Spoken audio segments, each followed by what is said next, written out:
Des jeux pour intéresser les jeunes aux métiers de l'industrie face aux difficultés du secteur pour recruter.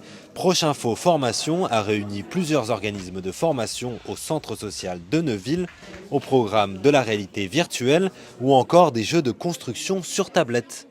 On axe effectivement cet après-midi sur le côté ludique. Avec la tablette numérique, eh bien, c'est des petites mises en situation ludiques. Axia avec les petits robots, parce qu'on se dit qu'effectivement, le côté ludique de la chose peut casser un petit peu les représentations des différents métiers, parce que l'industrie, ça ne renvoie pas systématiquement à une image positive. Étaient présents au rendez-vous le Greta, Randstad ou encore Promeo. Pour eux, une belle occasion pour attirer de futurs professionnels du secteur. On essaie de leur présenter au maximum nos formations par tout type de moyens, donc par les réseaux sociaux, par aussi là un petit côté ludique. Donc on a fait un caout par exemple pour présenter tous les métiers un peu de l'industrie et puis les différentes compétences qui sont demandées et attendues dans nos types de métiers. Dans l'informatique, aujourd'hui, on peut être en capacité de réparer sa propre machine.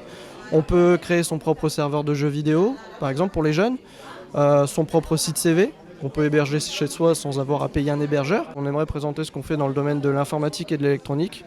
On fait des formations du niveau BEP jusqu'au niveau Bac+4. Et donc on aimerait un petit peu plus se faire connaître. Des simulations d'entretien servent à découvrir les motivations des candidats. Et certains font preuve d'une grande détermination. J'ai des entretiens avec Pôle emploi, avec ma conseillère, etc. Et on me demande souvent qu'est-ce que je veux faire. La réponse est je ne sais pas. J'ai fait beaucoup de boulots différents, j'ai fait plein de choses dans des milieux très différents et je ne sais jamais dans ce que je veux faire vraiment. Donc on m'envoie ici pour découvrir des choses que je n'aurais peut-être pas encore fait, qui pourraient m'intéresser et peut-être trouver une branche où j'aurai une qualification, vu que de base j'ai un diplôme en électrotechnique, donc qui est plutôt dans le domaine de l'industrie. Je repars vraiment optimiste. On apprend vraiment beaucoup de choses donc qui peuvent être vraiment intéressantes. En France, 95 000 postes dans l'industrie étaient à pourvoir sur le premier trimestre 2022.